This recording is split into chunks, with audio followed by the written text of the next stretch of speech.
네, 안녕하세요. 박근필 저도, 피플 인사이트. 예, 박근필 작가입니다. 오늘은 사전에 예고해 드렸듯이 김지양 작가님, 김지양 강사님을 모시고 진솔한 대화를 나눠보도록 하겠습니다. 안녕하세요, 작가님. 네, 안녕하세요. 매력사본 연구가 김지아입니다. 반갑습니다. 예, 만나 뵙게 되어 반갑습니다. 강사님 소개를 좀 이따 해드리실 텐데, 시청자분들에게 간략하게 제가 먼저 소개를 드리면, 그 책과 강연이라는 어떤 플랫폼을 통해서 알게 된 분인데, 평소에 몇 차례 제가 온라인 강의도 몇 차례 들었고 해서 강의 내용도 좋고, 말씀도 워낙 잘하셔서, 그리고 또 이따가도 말씀이 나올 테지만, 최근에 작년 말 정도에 책도 출간하셔서 겸사겸사 이렇게 모시게 되었습니다. 그래서 오늘 많은 또 인사이트를 아마 얻으실 수 있을 거라 생각이 듭니다. 예, 그러면은 강사님, 시청자분들에게 간단하게 자기소개 부탁드릴게요. 네, 안녕하세요. 당신의 매력은 브랜드가 된다라는 철학으로 일하고 있는 매력사본 연구가 김지아입니다. 여러분, 이렇게 박근필 작가님과 함께 뵙게 돼서 너무나 반갑습니다.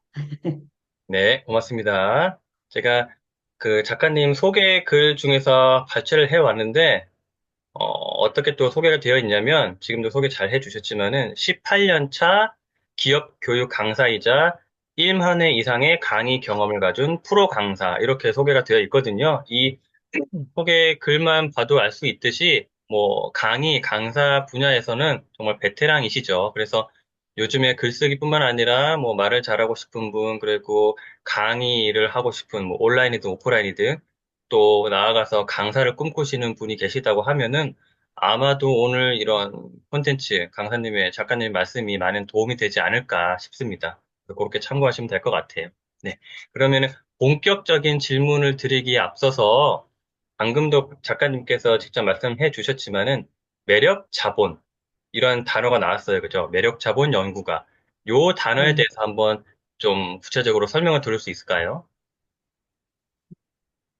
매력사본은 2000년대 초반에 이제 캐서린 하킴이라는 사회학자가 그 원래 외국의 에로틱 캐피탈이라는 그 논문을 발표했는데 그게 한국의 도서로 들어오면서 이제 어떤 성적 자본이라는 말이 좀 어렵잖아요. 그래서 매력 자본이라고 이제 출판사에서 냈었거든요. 근데 저는 그 책을 읽고 제목과 굉장히 내용이 좀 상이하다라는 생각을 많이 고심하게 됐어요. 그래서 또 그때 제가 하고 있는 일이 약간 퍼스널 브랜드 이미지 메이킹, 이제 비주얼적인 걸 좀 많이 했었어가지고, 이 비주얼적인 거 약간 한계를 느끼고, 인간이란 단편적으로 비주얼적인 게, 물론 작진 않지만, 그래서 매력이라는 것에 약간 뭐라 그럴까요? 심쿵한 마음이 들어가지고, 이제 매력 자본을 캐서린 하킴이, 물론 잘못 얘기한 건 아니지만, 국내 이제 번안이 좀 잘못된 거지만, 거기에 좀 꽂혀가지고, 그럼 나는 매력자본 연구가라는 직군을 새로 만들어서 연구해보면 좋겠다라고 생각을 하고, 한 10여 년 전에 특허청에 상표 등록을 하고, 매력자본 연구가라고 활동하고 있습니다. 네, 그러면은 어떻게 보면은 본인이 직접 직종, 직업, 뭔가 이런 수식어를 개발해서 이제 네. 그렇게 등록을 하신 거다, 그죠? 음. 요즘에 워낙 자기를 표현하고 하는 그런 한 줄이 됐건, 한 문장이 됐건, 뭐, 한 단어가 됐건, 그게 되게 중요한데, 되게 이른 시기부터 그거에 대해서 이미 실천을 하고 계셨네요. 네, 좀 관심이 많았고요. 원래 이제 퍼스널 브랜딩이라는 단어 자체가 제가 이 일을 한 지가 지금 아까 이제 18년 차, 이제 작년이니까 올해로 이제 19년 차, 거의 20년이 다 돼 가는데 한 20년 전부터 퍼스널 브랜딩이라는 거에 관심이 많았고 제가 또 같이 일했던 제 초창기 신입일 때 같이 일했던 이제 PBI 센터라고 해서 퍼스널 브랜드를 주로 다루는 그런 센터에서 같이 좀 일한 적이 있었는데 그때부터 관심을 많이 갖고 있었어요. 음, 근데 이제 최근에 이제 대중한테 아시다시피 그 단어가 굉장히 이슈가 되고 있잖아요. 예, 그러면서 다시 떠오르게 된 것 같다는 생각이 듭니다. 네. 그러면은 뭐, 퍼스널 브랜딩이란 단어가 나온 김에 자연스럽게 뒤에서 질문 드릴 거였는데, 앞으로 당겨와서, 왜 네. 이렇게 요즘에는 퍼스널 브랜딩에 대해서 사람들이 관심을 많이 가지게 됐을까요? 이거는 이제 제 생각인데, 제 생각에는, 아시다시피 과거에 이제 평생 직장이라는 개념이 많이 사라진 지 오래됐잖아요. 그러다 보니까 기본적으로 평생 직업이라는 데 관심을 많이 갖게 되고, 아마 직업의 불안정, 그리고 수명이 연장되면서 엔잡이라든가, 또는 예를 들면 지금 이제 창업이나 창직들을 많이 하고 있잖아요. 그러다 보니까 본인을 직접 브랜딩 해야 되는 게 생기고, 더불어서 이제 그 디지털 대전환 시대가 오면서 SNS라는 게 생기고 자신을 어떤 매스미디어 말고도 그 소셜미디어에 자기를 노출하는 기회가 많이 생겼잖아요. 과거와 다르게. 그래서 그런 것들이 다 맞물려가지고 퍼스널 브랜딩에 관심이 많아진 것 같습니다. 네, 공감합니다. 뭐, 같은 네, 연장선으로 비슷한 네, 맥락인데, 직장이 결국에는 개인을 다 평생 보장하지 못하는 시스템이 돼버렸고, 말씀하신 대로 인간의 평균 수명이 워낙 늘다 보니까, 노후를 본인이 직접 책임져야 할 기간이 늘다 보니까, 직장인 대신 직업인으로 많이 살아야 되고, 평소에 제가 강조하던 뭐 평생 현역 개념으로서 뭔가 맞닿아 있는 게 퍼스널 브랜딩이지 않을까 싶네요. 그러면은, 퍼스널 브랜딩에서 이게 퍼스널 브랜딩을 뭔가 정의 내리는 게 각 사람마다 좀 약간이든 많이든 좀 다를 수도 있는데 작가님, 강사님이 이 정의 내리시는 퍼스널 브랜딩은 어떤 걸까요? 제가 내리는 퍼스널 브랜딩은 말씀처럼 이제 어떤 마케팅 학회나 이런 데서 내리는 것보다는 저는 이제 저는 항상 지구별이라는 말을 많이 쓰는데요. 예, 저는 뭐 강의를 지금, 몇 차례 들어서 알고 있죠. 네네. 예, 예. 네, 그래서 2025년 기준으로 지금 81억이 좀 넘게 살고 있는데, 이 81억이 다들, 물론 이름이 없는 일부를 제외하고 다 이름이 있잖아요. 그래서 태어나는 순간, 이름을 갖는 순간, 그 이름 자체가 저는 퍼스널 브랜드라고 생각을 하고요. 브랜드에 우리가 매일 제가 오늘 박 작가님을 만났잖아요. 네, 그리고 지금 이런 인터뷰를 하잖아요. 그럼 옆에 ing, 현재 진행형이 붙어서 퍼스널 브랜딩이 되고 있다고 생각을 해요. 그래서 이 퍼스널 브랜딩은 누구나 매일 하고 있다. 다만 이 퍼스널 브랜딩을 어떻게 하냐에 따라서 퍼스널 그 브랜드의 가치가 예를 들면 우리 옷을 사면 명품 브랜드, 고가 브랜드, 중가 브랜드, 저가 브랜드가 있는 것처럼 내가 내 브랜드를 어떻게 브랜딩에 가냐에 따라서 브랜드 가치가 달라진다는 거죠. 저는 약간 그런 개념으로 보고 있거든요. 네. 그러면은 뭐 전문가가 됐건 일반인이 됐건 이 브랜딩과 마케팅을 되게 뭐 비슷한 맥락으로 혼용을 해서 사용하거나 아니면 약간 차이를 두거나 역시 사람마다 좀 접근법이 다른데 작가님께서 생각하시는 브랜딩과 뭐 마케팅, 이거의 뭐 차이점이라고 할까? 그게 있을까요? 아니면 굳이 차이점을 두진 않나요? 제가 생각한 차이점은 브랜딩이 더 큰 개념이고요. 전략적으로 굉장히 그 확장된 큰 개념 안에 마케팅은 일부라고 생각을 해요. 왜냐하면 마케팅이라는 거 아시다시피 뭐 온오프 마케팅 뭐 다양한데요. 그것은 나를 이제 알린 하나의 방식, 전략이라고 생각을 하거든요. 그래서 브랜딩이 더 큰 개념이라고 좀 보고 있습니다. 그렇군요. 네. 그러면은 퍼스널 브랜딩의 생각을 할 때 어떤 거를 가장 이제 중요하게 보시나요? 즉, 퍼스널 브랜딩을 하고 싶은 사람이 예를 들어 있어요. 그러면은 어떤 거는 꼭 잊지 말고 챙겨라. 이거는 중요하다라고 꼽는 게 있을까요? 어때요? 너무나 많이 알고 흔한 말인데요. 퍼스널 이 브랜딩은 자기다움이라고 많이 얘기하잖아요. 저도 동의하는 바거든요. 그, 혹시 철학자 그 자크 락강이라고 그냥 얼핏 있어 보이려고 들어본 얘기해 거. 보는데요. 자크 락강이 이런 얘기를 해요. 인간은 타인의 욕망을 욕망한다. 아, 그 문구는 들어봤습니다. 네. 네, 제가 좋아하는 말인데요. 그 많은 사람들이 이제 현대인들이 숫자에 특히 자본주의 때문에 숫자나 아니면 옆에 사람하고 많이 비교를 하거든요. 네, 물론 안 할 수는 없지만 이 퍼스널 브랜딩 자체의 본질이 자기다움이기 때문에 타인의 욕망을 내가 내 컨텐츠로 갖고 오면 안 된다. 그럼 오래 가지 못한다라는 거죠, 본질이. 예를 들면은 S그룹의 주 컨텐츠가 전자인데, 옆에 있는 C그룹사의 건설이 좋아 보여서 갖고 온다면, 물론 못하진 않겠지만, 그 아이덴티티가 흔들리거나 오래가지 못할 수 있다는 거죠. 그래서 제일 중요한 거는 자신을 잘 이해하고, 파악하고, 자기 성찰을 잘 하는 게 좀 중요한 것 같습니다. 시작점은. 일종의 자기만의 뭐 뾰족함을 찾아야 된다, 겨려야 된다, 그런 말씀이신 것 같은데, 역시 그러면 자기다움, 나다움이란 단어가 나와서 이따가 드릴 질문이었지만은 역시 당겨와서 많이들 또 강조하고 요새 많이 회자가 되잖아요. 나다움, 자기다움, 정체성, 아이덴티티 여러 가지 단어로. 그러면은 죄송합니다. 이 나다움, 자기다움을 찾은 사람은 그나마 다행인데 나는 아무리 고민을 하고 생각을 해도 나다움, 자기다움을 모르겠어. 이렇게 고민하고 있거나 어려움, 곤란함을 겪고 계신 분들에게 뭐 팁이라면 팁이랄까, 조언이랄까 그런 걸 만약에 드린다고 하면 어떤 게 있을까요? 제가 실제 강의 가거나 아니면 아주 쉽게 설명할 때 이런 얘기를 해요. 혹시 커피 좋아하시나요? 저는 믹스 커피를 제일 좋아합니다. 그럼 자기다움을 알고 계신 거예요. 무슨 음, 얘기냐면, 많은 사람들이 커피를 매일 우리나라가 정말 커피 수요량이 많잖아요. 근데 실제 물어보면 커피를 진짜 좋아하냐 물어보면 그렇지 않은데 습관처럼 마신다. 음, 아니면 남이 마시니까 음, 따라갔다가 마신다. 이런 게 많아요. 물론 그럴 수 있죠. 그런데 그게 빈번하게 너무 많고 되려 내가 커피를 마셔서 속이 쓰릴 수 있잖아요. 마음이 편한 게 아니라. 난 예를 들면 페퍼민트 차를 정말 더 좋아하거나 물을 좋아할 수 있잖아요.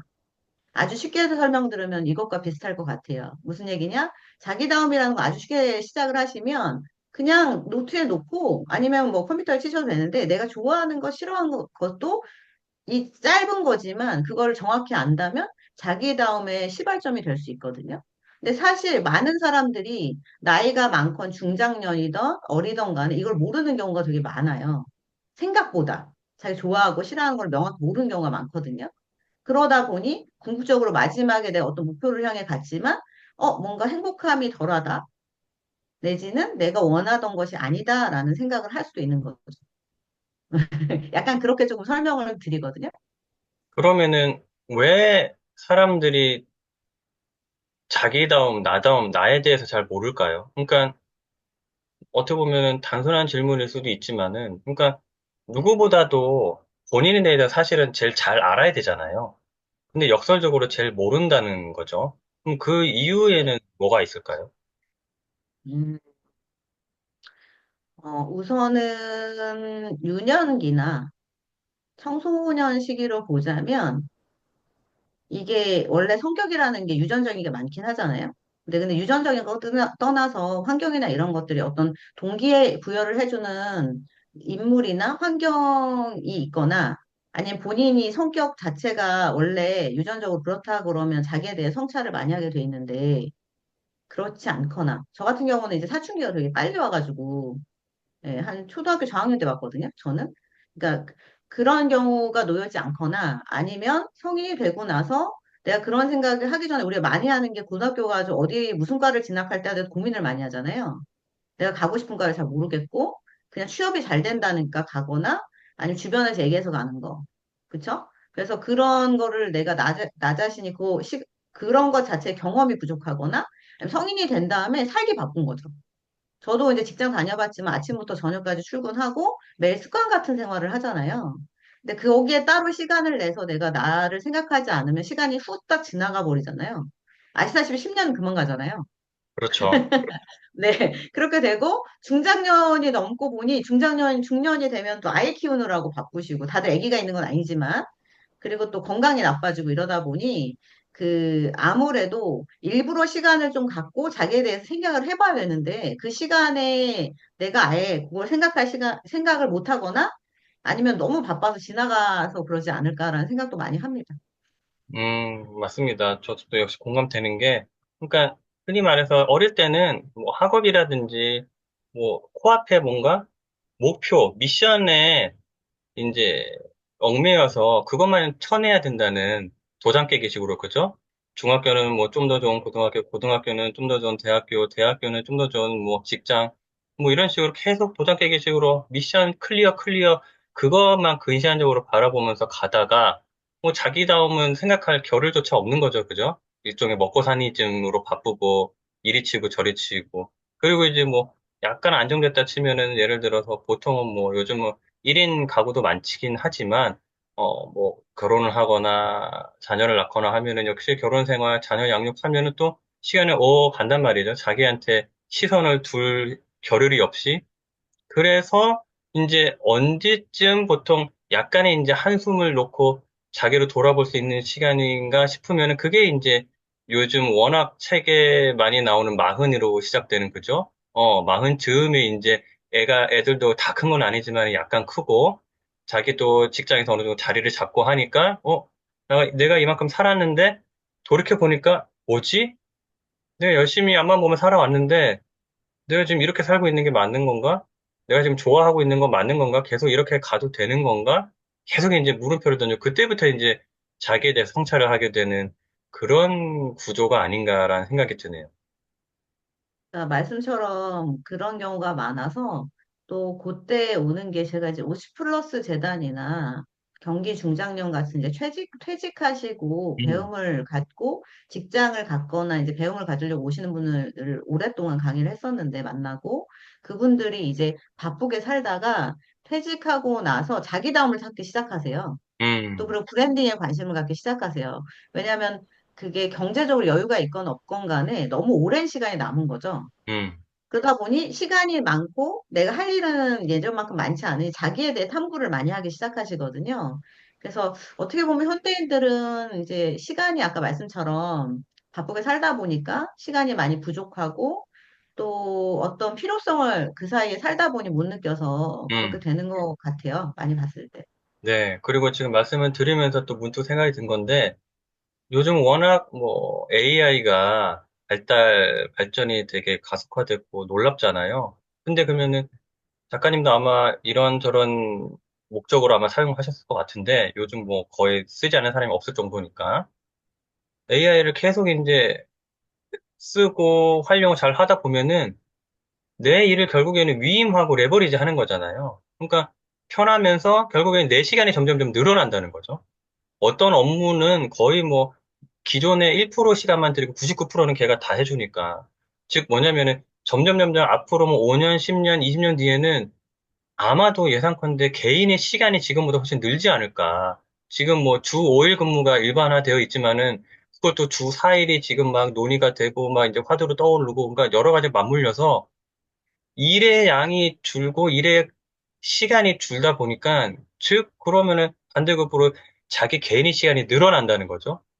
그러면은 안 그래도 뭐 젊던 노년기든 개인의 절대적인 시간이 늘어나는데 노년기까지 늘어나. 한마디로 그냥 시간이 완전히 잉여가 되는 거죠. 그러면은 이게 어떻게 해요? 그죠? 뭐 돈이 많고 적고를 떠나가지고 내가 뭘 좋아하고 나덩을 모른다고 하면은 이게 그냥 붕 떠버리는 거예요. 그죠? 되게 회의감도 들 수도 있고 허무함도 들 수도 있고 뭔가 방황할 수도 있고 그래서 더더욱더 나다움에 대해서 최대한 빨리 파악을 하고 체크를 해야 되는 시대가 온 게 아닌가라는 생각이 드네요.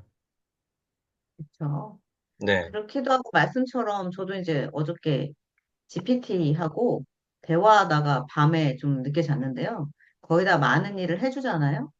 그리고 그러다 보니 어떻게 보면은 우리가 그런 잉여의 시간이 생김으로 해서 인간의 더 깊은 사고를 할 수 있는 계기들이 말씀처럼 더 많이 생겨날 수 있고 저는 또 그렇게 되면 그건 굉장히 좋다고 생각을 해요. 우리가 그간에 참 바쁘게 살아왔잖아요. 그렇죠. 네. 그래서, 물론 그때 되면 또 다른 장단점이 있겠죠. 그래서 말씀에 굉장히 공감을 하고요. 그렇게 된다면 너무 좋겠다. 이런 생각이 듭니다. 네. 그 저도 이런 뭔가 단순 업무에서 이제 좀 인간들이 벗어나서 좀 더 뭐랄까 고차원적인 거 생각이 됐건 행동하는 거 됐건 또는 꼭 고차원적인 게 아니더라도 자기가 이제 기존에 단순 노동에 얽매여서 감히 뭔가 도전해보거나 시도해보지 못한 자기가 정말로 진정으로 좋아하는 거를 좀 더 이제 시도해볼 수 있는 그런 쪽으로 긍정적으로 갈 수 있지 않을까라는 게 제가 이제 AI 시대에 뭔가 이제 민낯과 긍정적인 면과 부정적인 면 중에 이제 긍정적인 면으로 제가 이제 기대를 하고 있는 건데 뭐 그렇게 좀 됐으면 좋겠네요. 될 것 같은데요? 네, 될 것 같습니다. 인간들이 워낙 인간이 스마트하니까, 그죠? 뭐 여러 가지 부작용도 분명히 이제 함께 따라오겠지만은, 그건 그렇죠. 그것대로 잘 대처를 하겠죠. 네네. 다음 또 질문을 드려볼게요.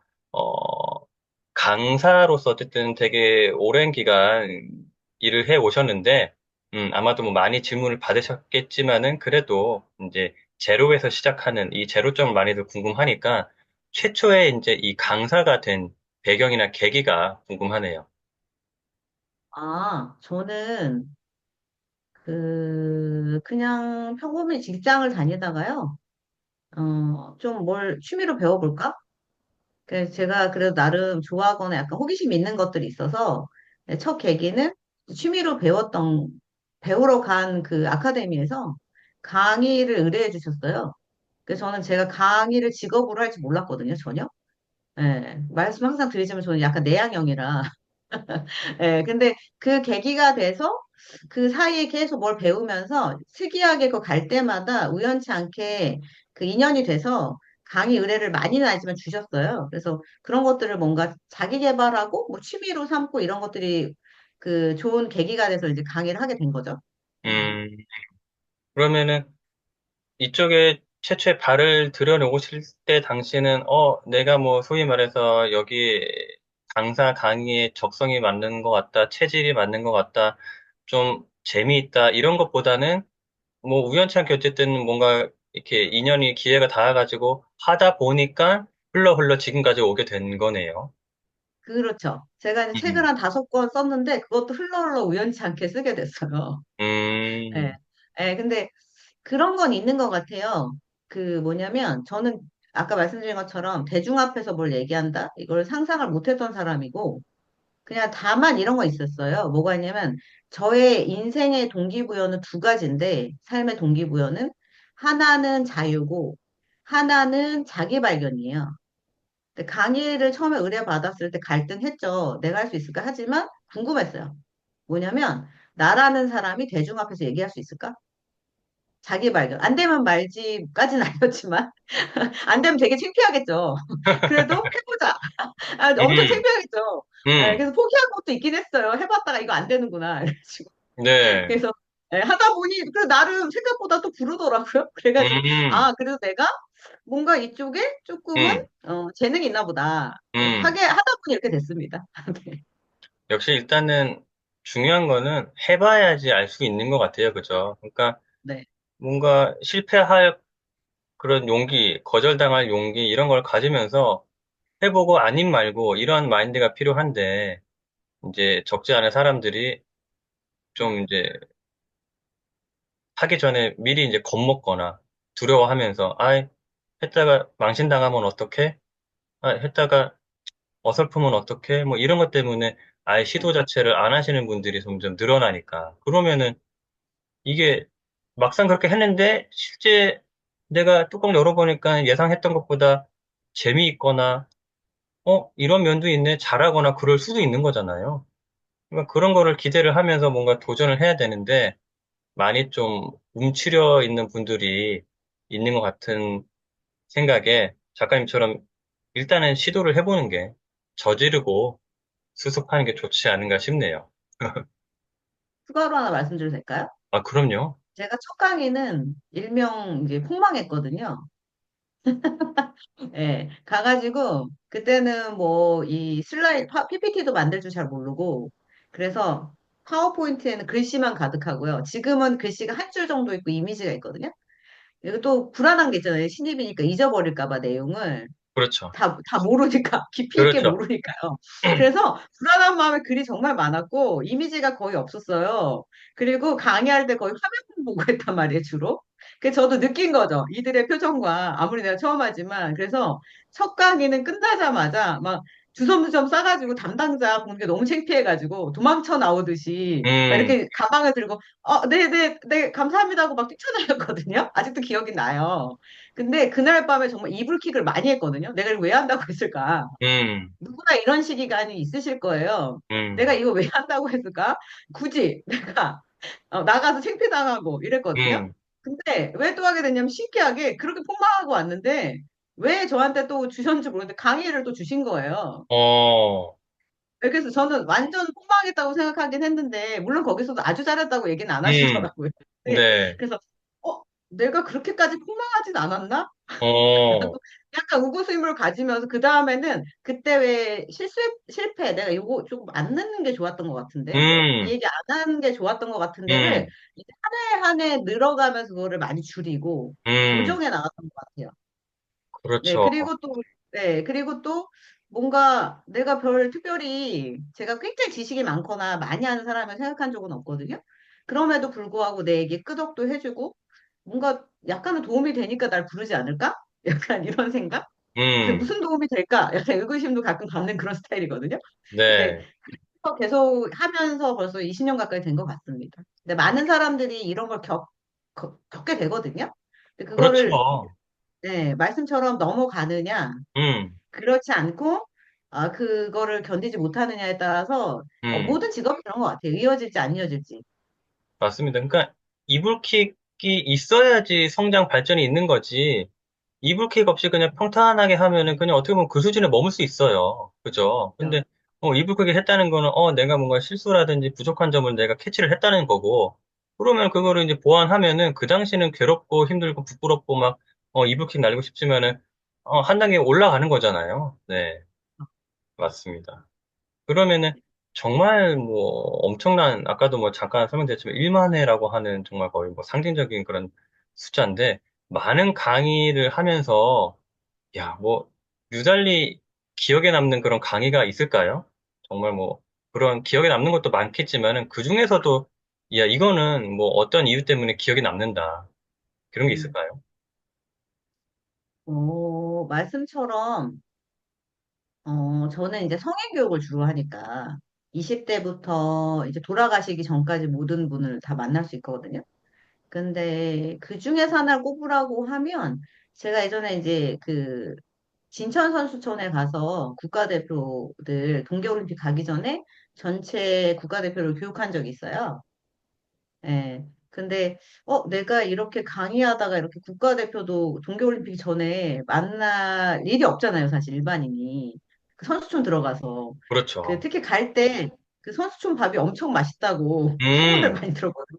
음, 그래서 그 선수촌 가서 이제 밥을 먹고 강의를 이제 몇백 명이죠. 그 앞에서 하고 거기 이제 촌장님이라고 불러요. 위에 이렇게 리더분을 그래서 네네. 촌장님하고 박수하고 인사하고 이제 강의하는데 이분들이 이제 동계올림픽 나가기 전에 이제 약간 마인드 컨트롤이나 이런 부분이 좀 필요하니까 좀 연계해서 제가 하는 분야랑 연계해서 좀 했었는데 선수들의 다양한 선수들이 훈련 끝나고 와서 들었을 때 눈빛 그리고 제가 그 선수촌에 있었다는 그 느낌? 새로운 느낌?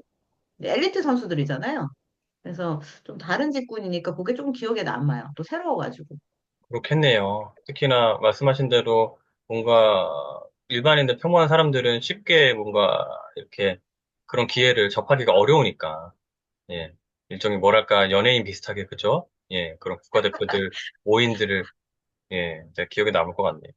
아니, 연예인 같지는 않고요. 그냥 일반인의 느낌으로 선수촌 가서 밥 먹고 강의했다. 근데 뭔가 느낌이 새로웠다. 약간 이런 예, 느낌. 네, 알겠습니다. 평범합니다. 네. 네. 그러면은 강의를 하면서 나는 네. 이 점은 되게 중요하게 생각한다. 또 다른 말로는 강사는 이거는 꼭 좀 챙기는 게 필요하다. 이런 게 있을까요? 어때요? 역량이랄까, 자질이랄까, 뭐 이런 부분이 있어서. 뭐, 기본적으로 갖춰야 되는 걸 말씀드리고, 제가 중요하다고 생각하는 걸 말씀드리자면, 개별적으로. 우선은 세 가지가 필요한데, 강사는 그 전문 지식, 강의 스킬, 자기 개발, 이 세 가지를 말씀드려요. 그런데 이제 저한테 그 중에 너무 개발적 포함되어 있잖아요. 근데 그 중에 중요한 게 뭐냐고 얘기하면 또 두 가지 정도 말씀드릴 것 같아요. 뭐냐면 하나는 외적으로는 사람들은 강의를 받아들이기 전에 강사를 받아들인다.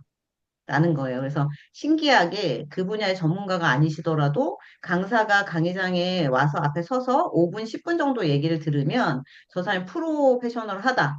아니면 그렇지 않다를 신기하게 알아요. 느낌적인 느낌으로. 그래서 강의를 받아들이기 전에 내가 강의를 간다면 여러분이 강사를 받아들이게끔 그 분야의 전문가처럼 이제 보여야 되는데, 이게 외모만 얘기하는 게 아니고, 외모, 행동, 스피치, 목소리 톤도 같이 나오는 거거든요. 그래서 하나의 이제 강사가 섰을 때는 옆에 있는 이제 PPT를 키신다면 하나의 공연처럼 하나의 퍼포먼스가 되거든요. 음, 그것이 뭐 꼭 동기부여 강의가 아니더라도 그게 첫 번째고, 그 다음에 강의를 준비하실 때 이제 제일 중요한 것 중에 하나가 어느 정도 강의를 진행하셨다고 하면 프로 강사들이 왜 성공을 많이 하냐면 대상 분석을 잘해요. 그러니까 프로 강사들은 강의를 많이 했기 때문에 비슷한 주제를 많이 할 거 아니에요. 신입들, 신입 강사 저도 그랬지만 막 전날 준비해서 다음날 가고 막 이러지만 새로운 주제를 이제 전문으로 많이 하고 오래 강의한 분들은 비슷한 주제를 많이 하는데 음, 그래도 항상 잘하는 분들을 보면은 내일 예를 들면 뭐 A 기업에 그 제가 얼마 전에 간 분들은 이제 자동차 부품 회사였는데 거기 남자분들이 많죠. 예. 그러면은 거기를 대상을 분석을 잘 하는 거예요. 거기 나와 있는 관련 기사부터 홈페이지부터 그래서 저는 이제 PPT에 가급적이면은 그 홈페이지를 캡처하고 그 대상들을 좀 분석해서 넣거든요. 그러니까 강의 한번 들어보시면 아시겠지만 아니, 강의 많이 들어보셔서 아시겠지만 저분의 강사님의 강의가 너무 좋은데 안 와닿는 강의가 있단 말이에요. 그건 뭐냐면 나의 어떤 나를 터치해주지 않았을 때 나라는 대상, 우리라는 대상을 터치해주지 않고 그냥 들으면 개괄적으로 다 좋은 말이지만 약간 우리랑은 조금 먼 것 같다. 그냥 좋은 말이다라고 했을 때 좀 그 반응이 덜하거든요. 그래서 한두 가지라도 그것을 대상을 잘 분석해서 어떤 어휘라던가 아니면 뭐 화면을 만들 때라든가 아니면 거기에 맞는 비주얼이라든가 뭐 이런 것들을 가면 좋을 것 같아요. 최근에는 강의나 이제 그 박경림 씨 있잖아요. 진행하시잖아요. 음, 영화 같은 거. 네네. 의상도 거기 맞춰서 다 입고 오고 음, 분석을 엄청 많이 하시잖아요. 음. 진행을 그렇게 많이 했는데도. 그러니까 제가 거기까지의 경지는 아니겠지만 약간 그래야 이제 성공 확률이 더 높고 강의 어떤 피드백이나 이런 게 더 좋을 수 있다는 거죠. 봤을 때. 그 두 가지를 좀 말씀드리고자 합니다. 좀. 그렇겠네요. 그러니까 뭔가 나를 특별히 더 챙겨주는 것 같다라는, 나를 아까 말씀하신 비유, 표현을 뭐 터치해주는, 그죠? 그냥 이 강의가 저기서도 하고 저기서도 하고 뭐 딴 데서도 하고 이런 것처럼 느껴지는 것보다는 아무래도, 우리말을 위해서 뭔가 만들어준 것 같다라고 하면은 좀 더, 고개가, 몸이 좀 앞으로 숙여지고 좀 더 집중해서 몰입해서 좀 강의를 들을 수 있겠네요. 그쵸? 예.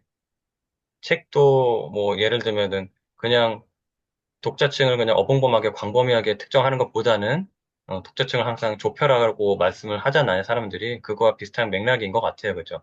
대상에 대해서 좀 이제 특정해가지고 그렇게 거기에 좀 맞게 맞춤형으로 하는 게 필요할 것 같네요. 그 약간 추가로 조금 뭐 한 3분, 2, 3분 말씀드리자면 길게 예를 하셔도 하나, 됩니다. 아, 그래요? 그럼요.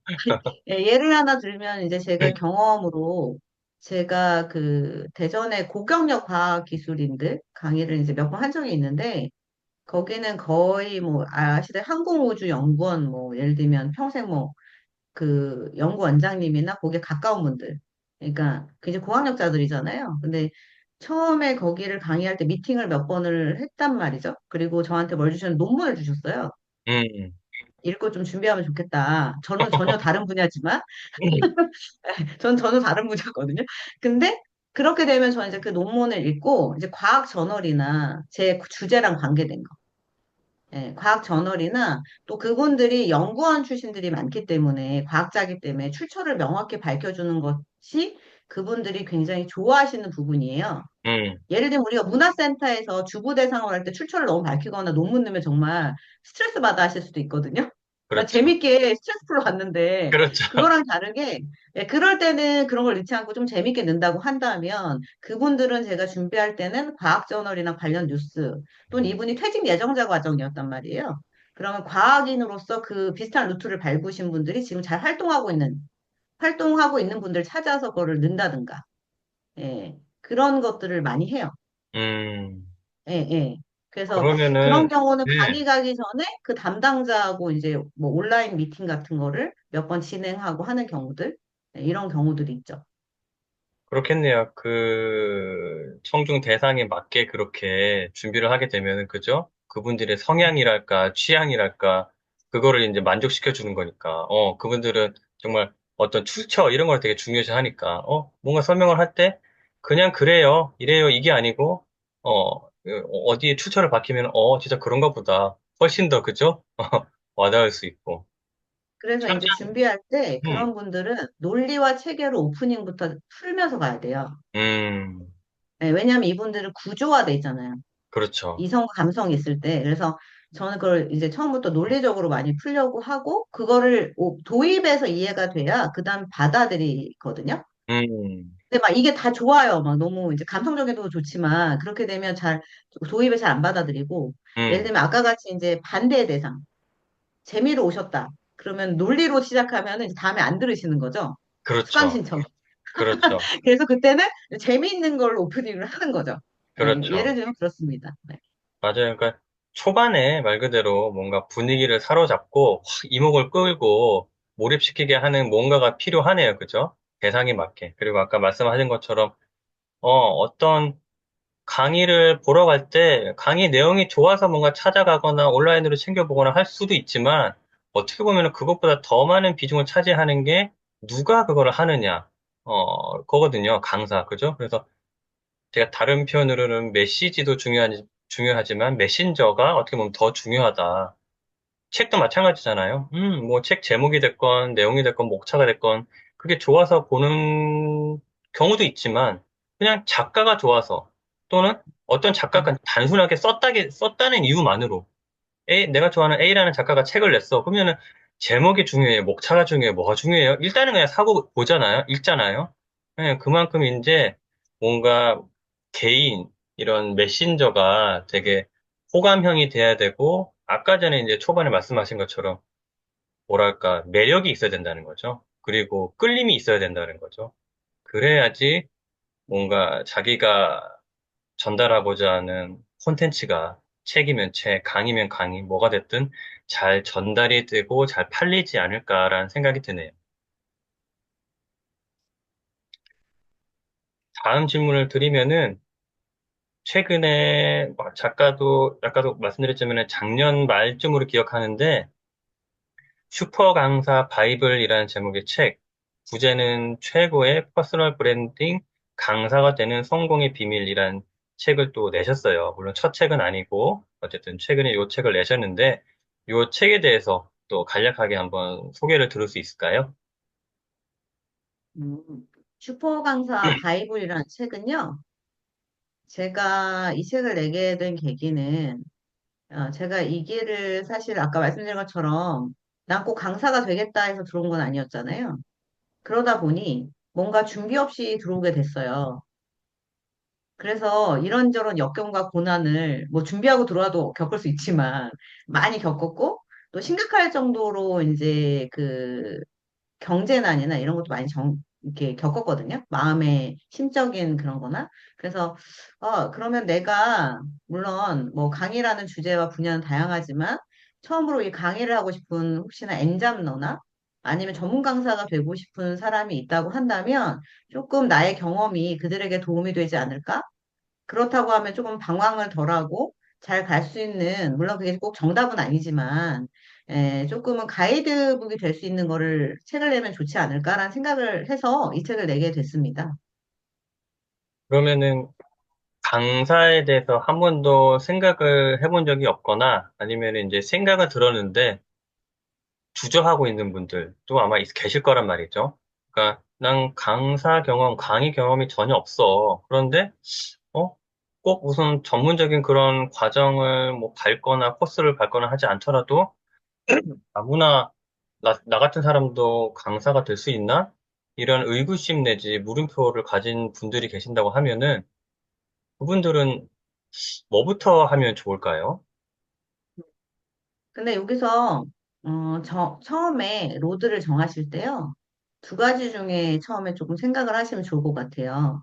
뭐냐면 우리가 유명인으로 따진다면 김창옥 씨나 김미경 씨는 전문 강사고 그 다음에 우리가 아는 오은영 박사님이나 이런 분들은 엔잡러잖아요. 강의를 본인 업이 있으면서 강의를 하시는 거잖아요. 그래서 본인이 어떤 거를 우선은 하고 싶으신지.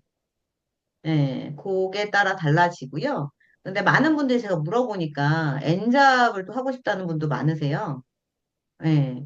그 전문 강사도 있지만 전문 강사의 길이 멀어 보여서 그러실 수도 있고 그렇죠. 아니면 아무래도 부담 뭔가, 올인하는 같은 기분이 들고, 그죠? 네. 좀 부담감이 있는 게 사실이니까, 그러니까 네. 살짝 발을 들여다 놓고, 뭔가 잘 풀리거나 좋으면 그때 이제 전문 강사, 그런 식으로 접근하는 사람이 많을 것 같긴 해요. 근데 제 생각에도 지금 이 사회적 상황에서 계속 좋을 것 같거든요. 하다가 이제 내가 너무 잘 맞는다. 그리고 비전이 보인다 그러면 옮기시는 게 좋은데요. 예를 들면 우리 박근필 작가님은 수의사 하시잖아요. 그러면은 우선 아까 이제 오은영 박사님처럼 우리 박 작가님은 강의 하시나요? 이제 하고 싶다는 생각은 하고 있죠. 그러면 이제 비슷한 그 상태인 분들이 계시니까, 그러면 이미 나는 수의사를 또 꽤 오래 하셨잖아요. 그러면 나는 이미, 그 아이들에 대해서, 동물에 대한 기초 상식이라든가 지식이라든가 이런 것들 일반인이 궁금해하는 걸 많이 알고 있는 상태잖아요. 그런데 안타깝게도, 우리가 의료계라는 게, 뭐, 사람 다루는 메디컬도 그렇고, 동물 다루는 메디컬도 그렇지만, 많은 그 의료 그 담당자들이 안타까워하는 게 시간이 많이 없단 말이죠. 이 어떤 그 보호자라든가 오시는 내방객한테 난 이걸 더 설명해 주고 싶은데 해야 될 일은 너무 많고 그러실 거 아니에요? 그래서 책도 내신 거 아니에요? 그렇죠. 네, 네, 그쵸? 그러신 것 맞습니다. 같았어요. 왜냐하면 가장 메디컬 쪽에 사람이든 동물이든 그 담당하시는 닥터분이나 간호사분이 제일 안타까워하는 게 그런 거거든요. 하루에 봐야 될 그 환자 수는 너무 많고 내가 이것을 조금 더 설명하고 싶어서 이런 분들이 계신데 그것을 네. 내가 물론 처음에 뭐 돈을 당연히 받는 저는 돈을 안 받은 강의는 그 책강 아시다시피 거기 한 거 빼고는 음, 없어요. 근데 네네. 그거를 떠나서 그런 마음으로 시작을 하시면 강의는 충분히 가능하고요.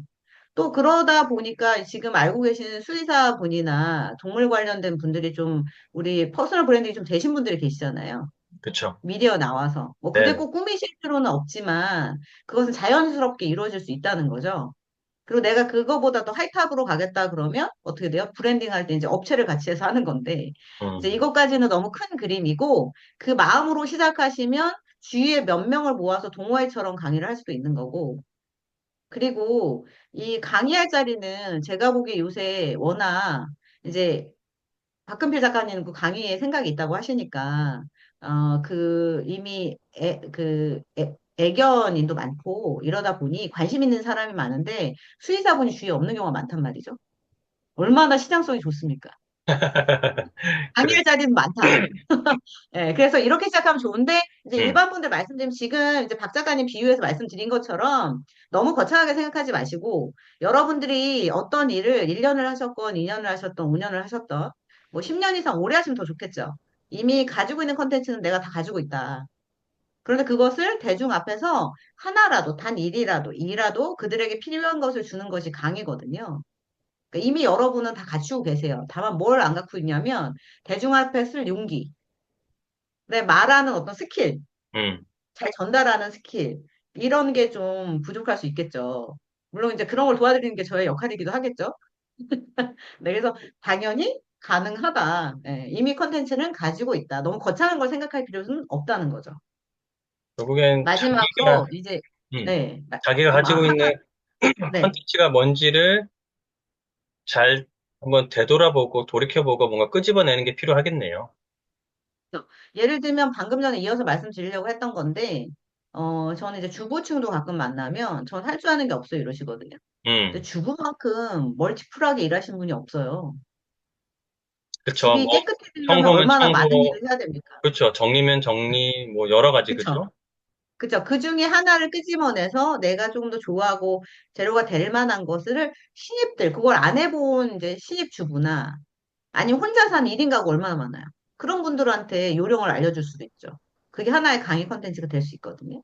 음. 저는, 예, 그래서 그렇게 생각을 합니다.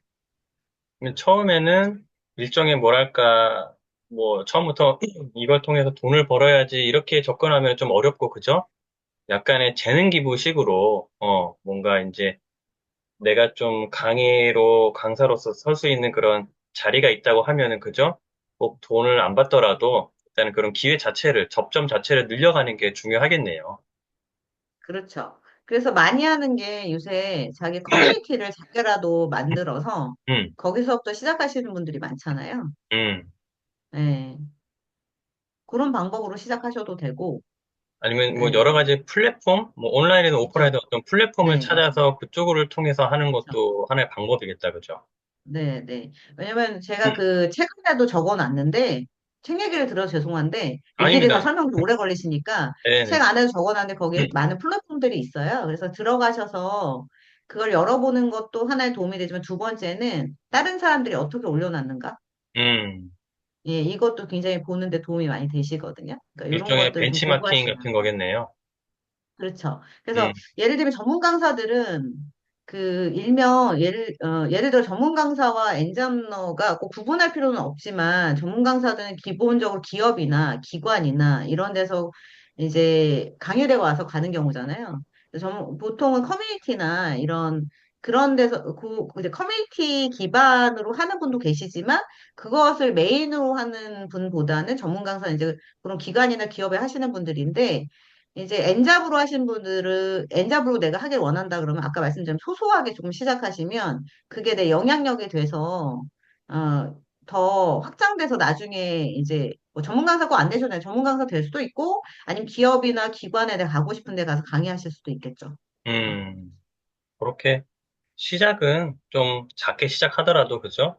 그렇게 해서 점차점차 확장을 하거나 좀 단계를 좀 높여가면은 괜찮지 않을까 싶네요. 이제 강사를 좀 관심 있어 하시는 분들에게는.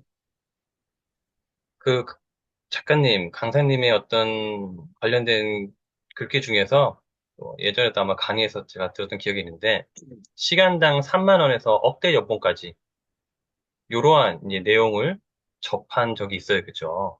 그래서 즉 이게 어떻게 보면 상징적인 의미죠. 처음에는 초창기에는 정말 그냥 뭐 거창한 그런 금액이 아니더라도 그죠? 강사료를 받고 시작을 했는데 점점 지금은 이제 그런 수준에서 많이 벗어나신 그러면은 궁금증이 든 게 이게 단순하게 시간이 쌓이고 연차가 쌓여서 이렇게 흘러왔던 건지 아니면은 그 중간에 예를 들어서 소위 말해서 뭐 몸값이 좀 확 뛰게 되는 어떤 계기랄까 터닝 포인트랄까 이런 게 있었던 건지 그런 게 또 궁금했어요. 어, 그 시간 강사는요. 물론 시간을 무시할 수는 없지만 시간이 간다고 해서 다 강의를 잘하거나 강의료가 올라가는 건 아니에요.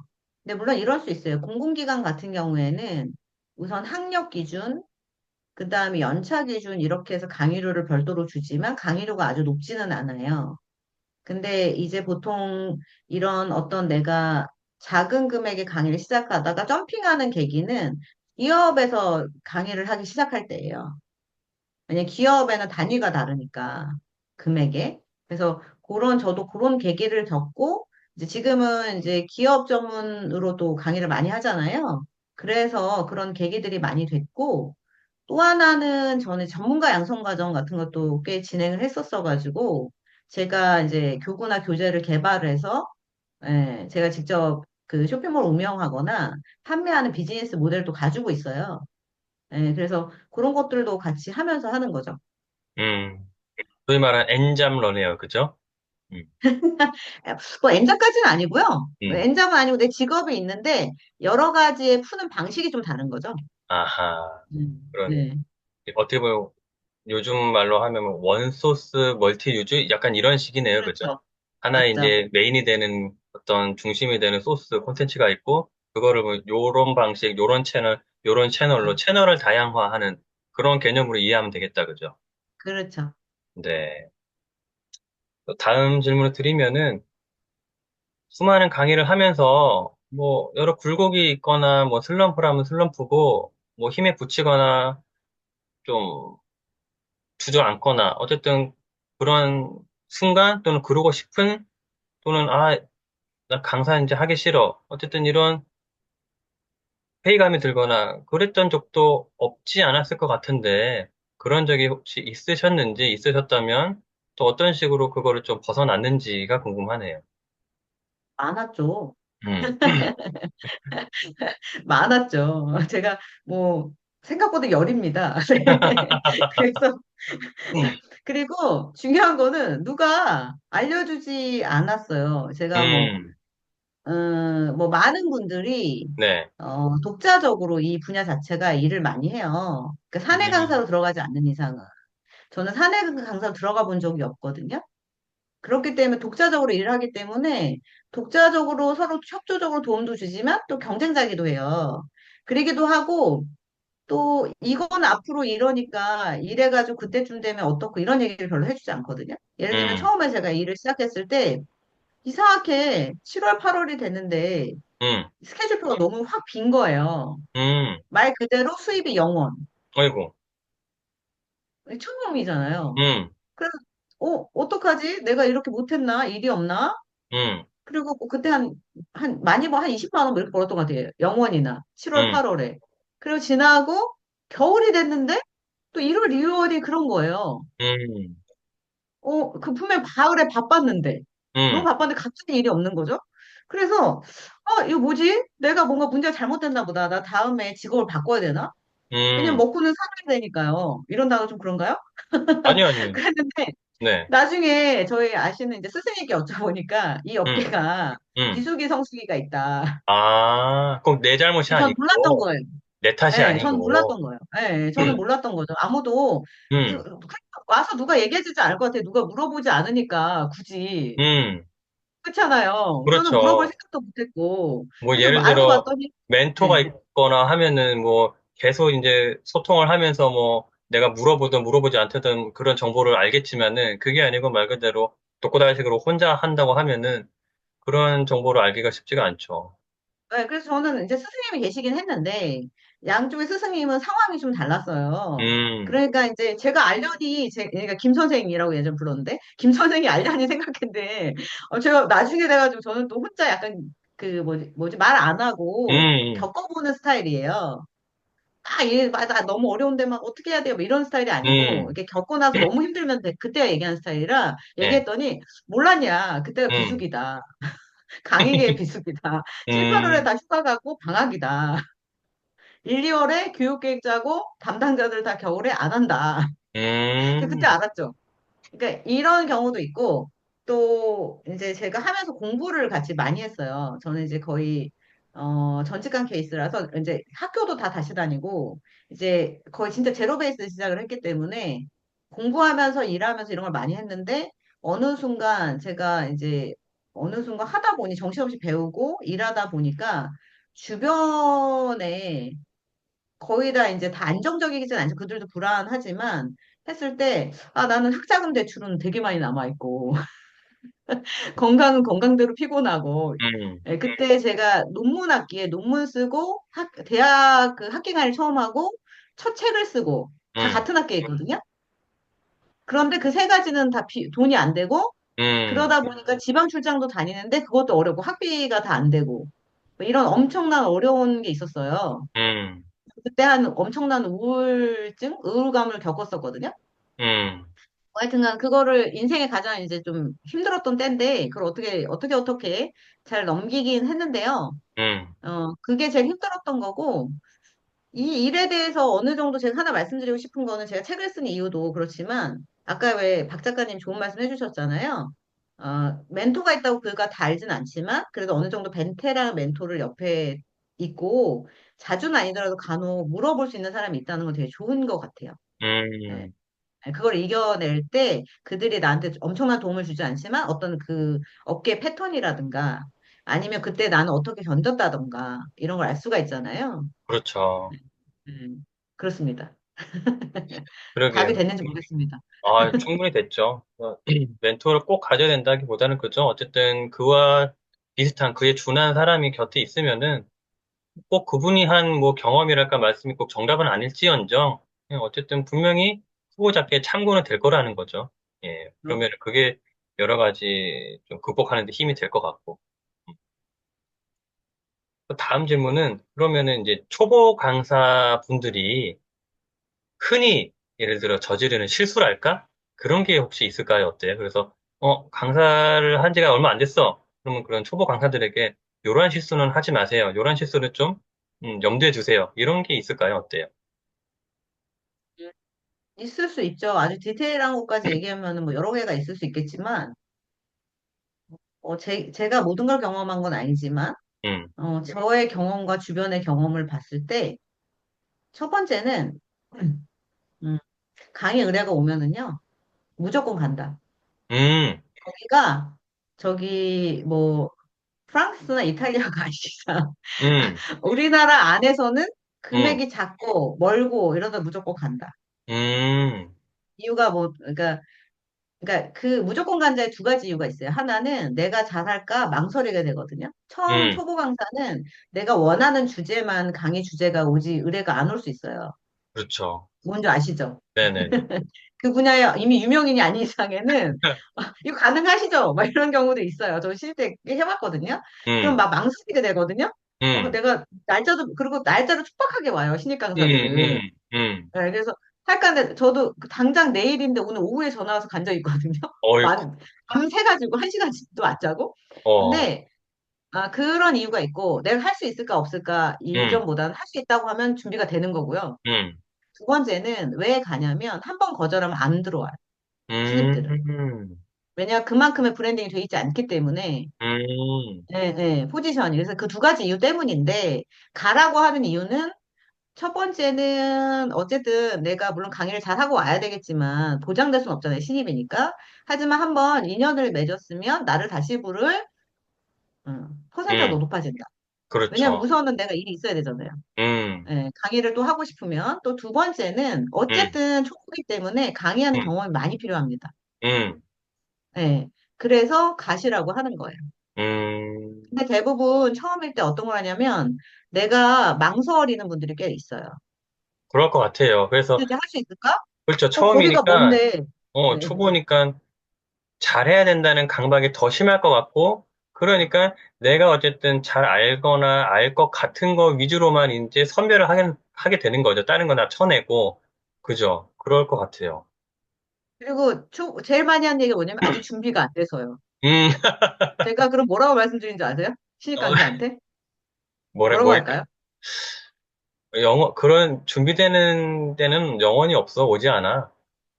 뭐 이런, 강의 준비는 일정이 잡힌 다음에 하는 거고 아, 그때 제일 많이 각성이 돼서 빨리 되거든요. 일종의 그런 거네. 뭐 작가들이 그죠? 마감에 임박해가지고. 네, 해야 되니까. 그렇죠. 그래서 발등에 불 그때 떨어지니까, 그죠? 제가 음, 그 시절에 제일 많이 했던 저의 슬로건이 있었어요. 음, 뭐냐면 저도 제가 내성적이었잖아요. 해야 함은 할 수 있음을 포함한다. 음, 저한테 자꾸 그 얘기를 했거든요. 해야 함은 할 수 음, 있음을 포함한다. 그러니까 내가 할 수 있다고 생각했기 때문에 의뢰했을 거다, 상대방은. 음, 그래서 우선은 전 책임감이 좀 강해요. 음, 약속을 하면은 꼭 지키려는 성향이 있어서 한다고 했잖아요. 그러면 어떻게든 해내거든요. 그렇죠. 그래서 해야 함은 할 수 있음을 포함한다. 계속 되뇌이면서 계속 준비하는 거죠. 그랬던 시절이 있습니다. 그렇겠네요. 그리고, 맞아요. 상대방이 아무런 뭔가 그런 건덕지 없이 나한테 의뢰 제안을 하진 않았을 거란 거죠. 그 사람도 나름의 각을 재고 판단을 하고, 그죠? 그렇기 때문에 나한테 제안을 했을 거라는 거죠. 그 말인즉, 나를 할 수 있다는 사람으로 판단했다는 거니까 나는 할 수 있는 사람이야. 그죠? 맞죠? 그러니까 음, 왜냐면 의뢰하는 입장은 더 리스크가 높아요. 그렇죠. 왜냐면 업체를 잃을 수 있거든요, 보냈다가. 그렇죠. 그러니까 그게 아무나 나를 섭외하진 않을 그만둬도, 거 아니에요. 그죠? 그래도 나를 의뢰를 했다는 건 최소한 내가 음, 50%는 할 수 있다는 거죠.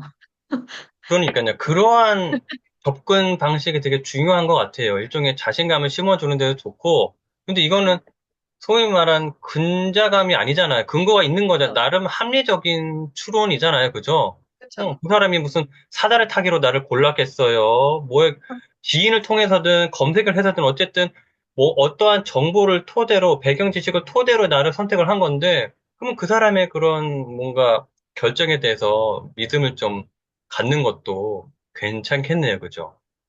그렇죠. 강사보다 그 소개 음, 충분히 더 리스크가 클 수 있거든요. 그러니까요. 맞아요. 강사는 안 가면 되지만 그쪽은 업체거든요. 그러니까. 그래서 그 사람이 뭘 믿고 나를 나한테 이런 제안을 했을까? 그러면 나한테 뭔가 믿는 구석이 있다는 거니까. 그렇죠? 잘할 그러면 수 있는 일단, 면이 있기 때문에 의뢰한 거다. 그렇죠. 내가 모르는 뭔가 뭐 믿는 구석이 있나 보네? 그럼 일단은 저 사람 믿고 한번 해보자. 이러한 것도 괜찮은 마인드 같아요. 그죠? 그 보면은 우리가 많이 한 조아리의 창 이런 거 보면 보이지 음, 않는 창 보면 음, 타인은 알지만 내가 모르는 영역 있잖아요. 타인은 그렇죠. 나한테 그 재능을 봤는데 음. 나는 몰라서 아직 발견을 못했을 수 있거든요. 맞아요. 맞아요. 그래서 자기가 자기를 제일 잘 알아야 되는 거는 맞지만, 현실적으로 그렇지 않은 점도 사실인 거고, 내가 미처 나에 대해서 발견하지 못한 걸 분명히 상대방은 그거를 캐치하거나 볼 수도 있는 거니까. 그럼 예를 들면 박 작가님이 좀 다른 얘기지만 강의를 하고 싶다는 생각을 하고 있었는데 어디 우리 옆에 전화 와가지고 음, 꽤 큰 기업의 행사인데 음, 그 인터뷰어를 해달라는 거예요. 앞에 인터뷰요. 무대에서. 네네네. 네네. 앞에 무대에서 진행하고 인터뷰하는 거. 근데 안 네네. 해보신 거예요. 기업에서는 예를 들면. 근데 네네네. 그 고가를 준다는 거예요. 그럼 망설일 수 있잖아요. 근데 그럼요. 그분은 뭘 보고 박 작가님을 섭외했냐면 이런 유튜브를 보고 예를 들면 저분 재능이 있다. 그러니까 딱 음, 우리 기업이랑 성향이 맞는 것 같다. 음, 그래서 음, 기본적으로 그래서 섭외할 수 있잖아요. 충분히. 응, 그럴 수 있죠. 맞아요. 그쵸? 맞아요. 그러니까, 네, 날 뭘 보고? 날 언제 봤다고 뭘 보고? 근데 여러 가지를 어쨌든 내가 모르는 그런 요소를 보고, 그죠? 알 수 있다는 거죠. 맞아요. 그래서 네, 주저하거나 두려워하지 말고, 역시 일단은 해보자. 제안이 들어오면 특히나 초보 강사라고 하면은, 뭔가 이것저것 재지 말고, 최대한 할 수 있는 거는 해보는 게 낫다라는 거네요. 그죠? 네. 네. 근데 거기서 음, 이제 제일 중요한 거는 음, 다음에 기회가 없을까, 없는 경우가 많아서 한 번 음, 거절하면 음, 그게 이제 1번이긴 한데요. 근데 여기서 주의사항이 있어요. 나중에 이제 업체마다 성향이 다 다른데요. 이거는 뭐, 말씀드리자면 다 아시는 걸 수도 있는데, 하다가 몇 번 했는데 너무 내 노동력을 착취하는 것 같다. 음, 라고 하면 어느 순간 멈출 줄 아는 것도 필요는 해요.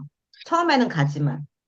그리고 그래야겠네. 어쩌면 프로필 쓸 수 있잖아요. 음, 강사들은 프로필 중요하거든요. 음, 예, 업체에서 많이 보는 게 어디 강의 다녔냐는 거예요. 음, 기업을 많이 했냐, 기관을 많이 했냐, 학교를 많이 했냐, 또는 음, 그냥 문화센터나 복지관을 많이 했냐. 음, 이제 예를 들면 우리 한국에서 유명한 S사 있잖아요. S사, L사, 뭐 K사 이런 데를 했다 음, 그러면 다른 데는 다 잘한다고 생각을 하거든요. 음, 예, 그래서 우선은 기본에 내가 아주 뭐 작은 데일 수도 있고 큰 데도 있을 수도 있고 유명하지 않을 수 있는데 만들어야 되잖아요. 그렇죠. 프로필이 우선 있어야 되거든요. 강의를 하려면. 한 그렇죠. 일이라도. 맞아요. 그러니까 예. 요즘에 그런 그러니까 거랑 비슷한 거잖아요. 꼭 강사가 아니더라도 어떤 회사에서 요즘은 워낙 신입보다는 경력직을 많이 뽑잖아요. 근데 어, 경력직이라는 것 자체가 뭐예요? 일단은 프로필에 이력이 뭔가 있어야 되는 거잖아요. 그러니까 그쵸, 이력에 없는 사람들은 일단은 뭔가 채우는 게 우선순위다. 근데 그쵸. 좀 어느 정도 채웠으면은 거기서 이제 벗어나서 아니다 싶은 거는 일단은 과감하게 거리를 두고 그죠? 그 다음 그쵸. 코스로 진행을 하는 게 맞는 것 같네요. 맞습니다. 말씀 너무 잘하시는데요. 아유, 아닙니다. 나중에 인터뷰 또 진행 이런 거 오시는 거 아니에요?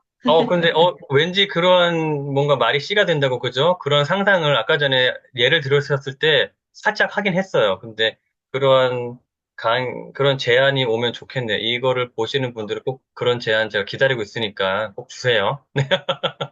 네.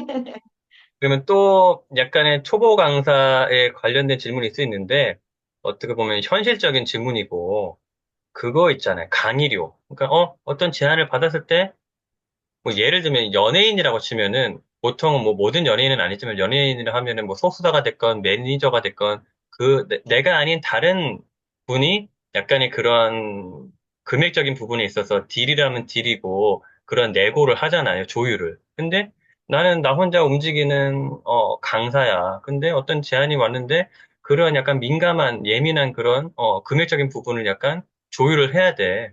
그럴 때는 뭐 어떻게 해야 되는지 이런 팁 같은 게 있어요. 예를 들어서, 저는 뭐, 얼마를 받고 싶어 이렇게 말을 하는 것 자체, 금액적인 부분 얘기를 꺼내는 것 자체를 내가 속물로 보이지 않을까라고 걱정하시는 초보 강사들도 분명히 있을 거기 때문에 되게 조심스러워서 어떤 식으로 이러한 강의료를 접근해야 되나? 조율할 때. 그런 부분에 대해서 또 말씀을 해주실 게 있으실지. 이게 아까 말씀 신입 강사 기준이세요? 아니면 일단은 경력자는 사실 신입. 필요 없겠죠? 예, 신입. 왜냐면 경력은 어쨌든 뭔가 해온 경험이 아시니까 있으니까. 그렇죠. 알아서. 근데 신입은 이제 말 그대로 서툰 거야. 어떤 식으로 내가 해야 될지. 그리고 이런 걸 하는 것 자체가, 내가 너무 좀 뭐라 그럴까, 안 좋게 밉게 보이거나, 너무 돈 밝히는 사람 아니야? 이렇게 보일까 봐도 주저하시는 분이 계실 것 같아서 한번 질문을 드려봤어요. 우선은 의뢰가 어디서 왔냐가 중요한데요. 일반적으로 아주 심플하게 말씀드리면, 기업도 마찬가지인데, 기업을 제외하고는 어느 정도 그 사람들이 이미 예상하고 물어보거든요. 음, 이미 일종의 다 뭐, 가이드라인이 있어요. 시가라는 게 있나? 시가. 표현이 그렇지만은. 어,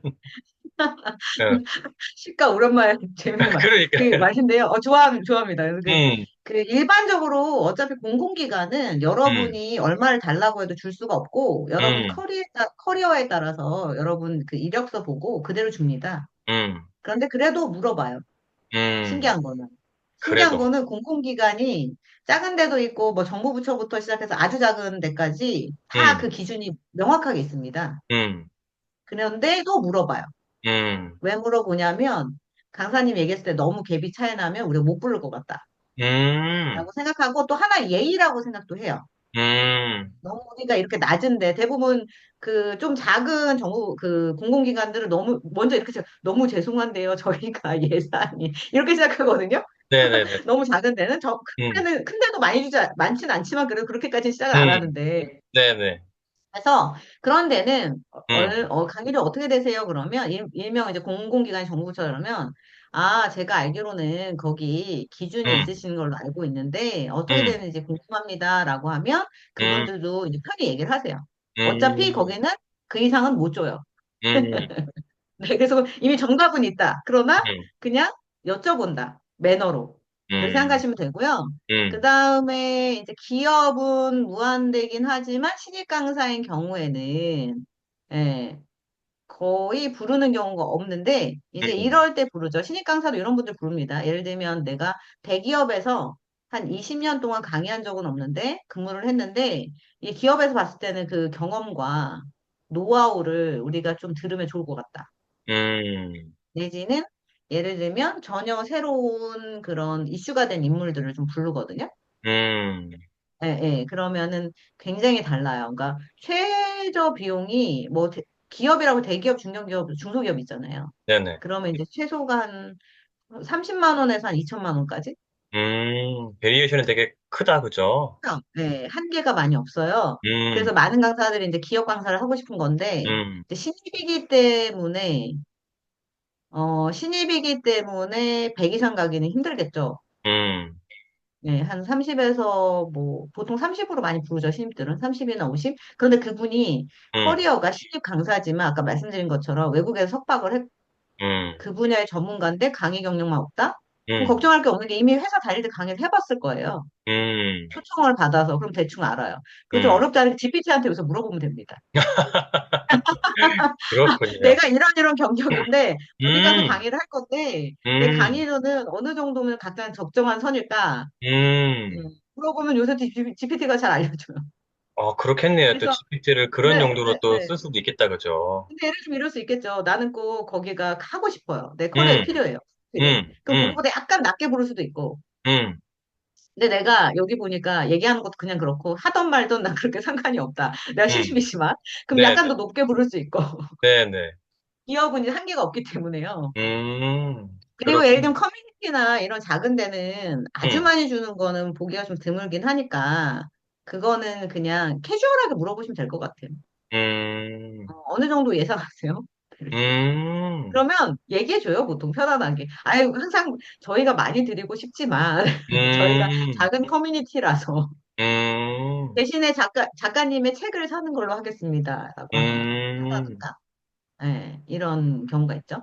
결국 그냥 예의를 지켜서 물어보는 거는 괜찮네요. 예. 입니다. 그게 꼭 그리고, 먼저 막 네. 터부시하거나 조심스러워할 부분은 아닌 거네요, 그죠?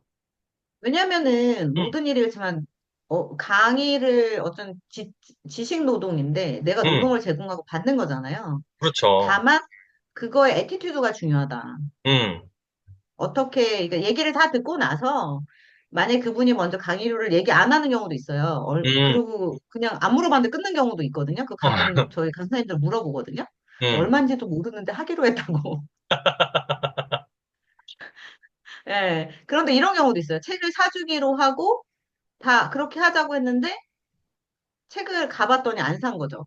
어이구, 그럼 왜냐면 그 강의료에 포함이 된 거잖아요. 음, 이런 거를 미리 방지책으로 메일 같은 걸 보내놓는 것도 좋아요. 음, 이러이러해서 책을 몇 권 사주시는 걸로 하고 언제까지 하기로 알고 있겠다. 음, 그거를 이제 전하는 방식, 그 음, 사람의 목소리 톤이라든가 우리가 다 음, 느껴지잖아요. 그렇죠. 저분은 느낌이 이제 눈이 욕망이 너무 가득하고 음, 저분은 단돈 10,000원이라도 안 주면 고소할 것 같다 이런 느낌이 아니라면 말을 음, 제가 너무 이렇게 했나요?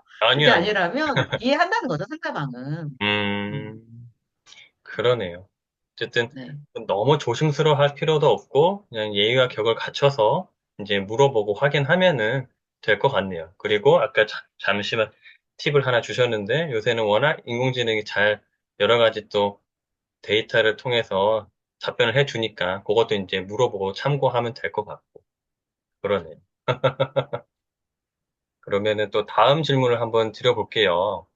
아까 전에 잠시 나온 대화 주제이긴 한데 어쨌든 이 강의 내용도 중요하겠고, 주제도 중요하고, 이렇게 말하는 어떤 화술이라고 하나, 스킬도 되게 중요하겠지만은, 무엇보다 이 강사 자체에 이제 매력이 있고 호감도가 있어야지 뭔가 많이 내가 불려질 것 같다는 거죠. 그러면은 그거를 뭔가 좀 많이 어필하거나 내 매력을 좀 많이 발산하기 위해서는 어떤 노력이 필요할까요? 예를 들어서 그냥 내가 강의하고자 하는 분야의 실력만 갖추면 되는 건지 아니면은 좀 더 다른 것들을 많이 좀 채워야 되는 건지 노력을 해야 되는 건지 어떨까요? 음, 강의하는 분야의 지식만 있어서는 힘들고요. 그런 음, 건 그냥 지식인이고요. 그쵸? 그래서 음, 아까 말씀드린 이제 전문 분야 지식은 기본이고, 음, 강의 스킬, 그다음에 아까 자기 개발 얘기 드렸잖아요. 음, 그러니까 이 강사의 어떤 이미지를 브랜딩하는 거 중요하거든요.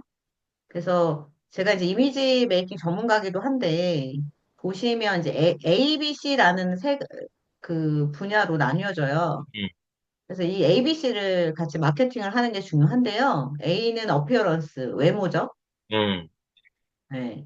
그 다음에 B는 비헤이비어, 자세, 매너, 뭐 이런 것들이고, C는 뭐 외국에는 셀프 프로모션이 같이 들어가 이게 외국 이론이거든요. 근데 우리나라는 거기까지는 안 가고 스피치 정도 생각하시면 될 것 같아요. 그래서 여기 세 개 ABC의 중요한 베이스는 뭐냐면 자신의 강의 주제와 컨텐츠를 잘 나타내는 A, 외모, 행동, 스피치를 가지고 있어야 된다라는 거예요. 그래서 그걸 가지고 내가 어떻게 알려야 되는데, 이거는 좀 방식이 조금씩 다른 것 같아요. 예를 들면 요새는 신입인 경우에는 우선 나를 아는 사람이 많이 없잖아요. 네, 그러니까 소셜미디어든 매스미디어든 이용해서 음, 하시는 게 제일 좋고, 나를 많이 노출하는 거. 노출. 그 다음에 연차가 많으면 물론 노출도 많이 하면 좋지만, 어떨 때는 연차가 너무 높은데 노출을 너무 많이 하면 저분이 좀 요새 힘드신가? 음, 이렇게 생각할 수도 있어요. 음, 과도한 노출은. 네네, 네, 이런저런 분야에 너무 많이. 음, 이분이 A라는 분야의 전문가인데, 음, 막 여기저기, 여기 뭐, 요새는 뭐, 엔터테인먼트 있어요. 뭐, 그 사람이 하나의 엔터가 되기도 하는데, 그런 사람 제외하고요. 음, 어떤 분야의 전문가인데, 너무 광고를 많이 하고, 마케팅을 음, 너무 많이 하고, 여기저기 너무 나타나면, 음, 되려, 좋게 보는 것도 시선도 있지만, 되려, 저분이 요새 좀 어려우신가? 음. 라는 생각이 들 수도 있어요. 그러네요. 그 전략을 좀 다르게 짜시는 게 좋긴 하거든요. 네, 음, 그래서 누구나 뭐 다 똑같이 하는 거 아니지만 이제 신입 기준으로 아까 말씀 많이 하시니까 신입인 경우에는 음, 내가 어떤 거를 아직 하고 있는 게 없을 수 있잖아요. 음, 그러니까 하고 싶은 거를 계속 노출할 수 있겠죠. 근데 하고 싶은 걸 하고 싶다고 노출하는 거 퍼센트보다는 지금 음, 하고 있다고 거짓말은 아니지만 그거를 음, 이제 컨텐츠를 계속 생성하는 거죠. 그 음, 관련된 글이라든가. 뭐 우리가 많이 하는 아시는 이제 우리가 쉽게 할 수 있는 매스미디어는 사실 접근이 그렇게 쉽지는 않아요. 말씀처럼 명성이 있던가 아니면 돈을 많이 들이던가. 홍보라는 게 비용도 꽤 들잖아요.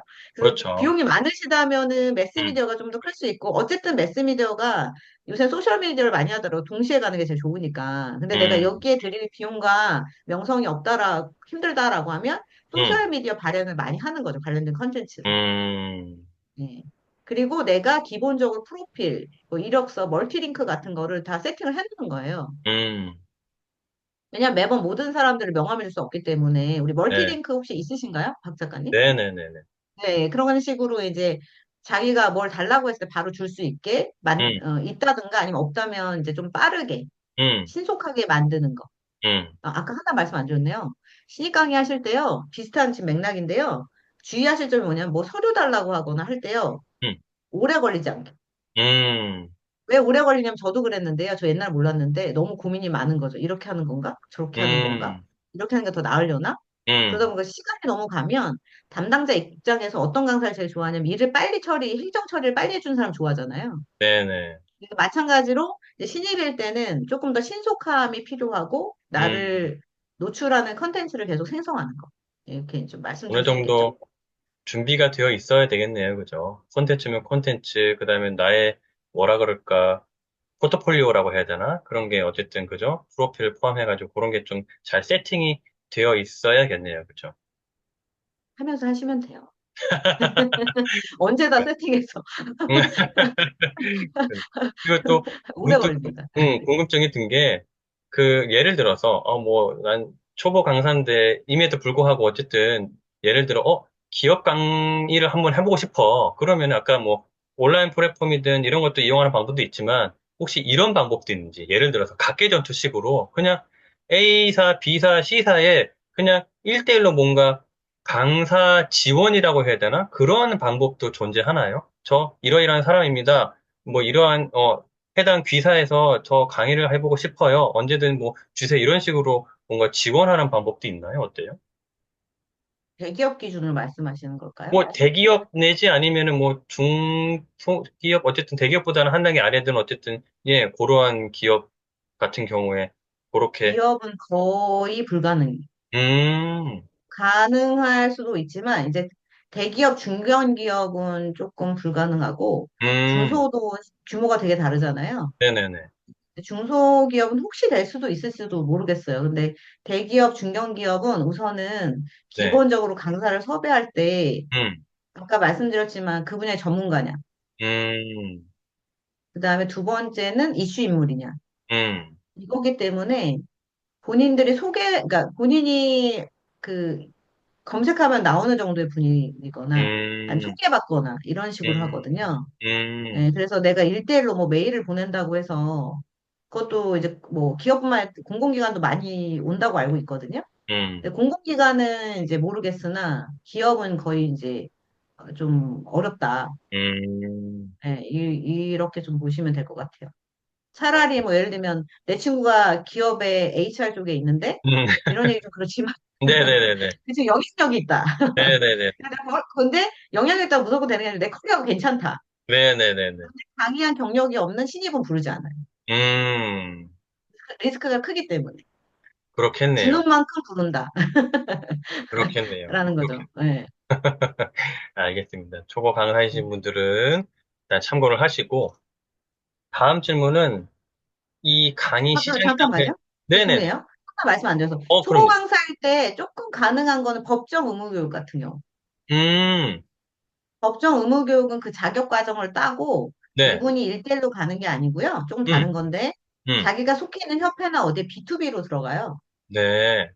그러면 내가 경력이 많이 없어도 법정 의무교육이기 때문에 음, 법정 의무교육 뭔지 아시죠? 단어만 들어봤어요. 네, 예를 들면 성희롱 예방 교육.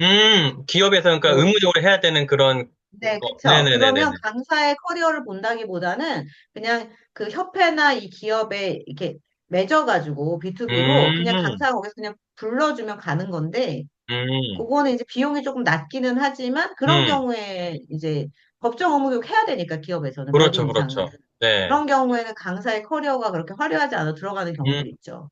음, 네, 그것 또는 혹시 뭐 무슨 공방을 하신다든가 음, 뭐 이런 경우에는 힐링 교육으로. 네, 뭐 예를 들면 그림을 그리는 분이에요. 네네, 저 우리 그 책강에도 뭐 그 일러스트나 음, 뭐 글씨 쓰기 이런 거 있잖아요. 캘리그라피 이런 네네네, 경우에도 예, 힐링 교육으로 지원을 힐링, 스트레스 음, 해소하는 그런 음, 경우로 들어갈 수도 있겠죠. 그건 이제 음, 예외적인 거죠. 방금 그래서 말씀하신 것도 시청자분들도 잘 참고를 하시면 되겠네요. 그죠? 법정 네. 의무교육, 이런 것도 한번 참고를 하시고, 다음 질문을 드리면은, 최근에 뭐 예전과 비교하셨을 때, 이 강의 시장이라고 해야 되나, 이쪽에 트렌드가 좀 뭐 바뀌고 있다? 뭐, 이 점이 좀 변하고 있다? 이런 게 있을까요? 어때요?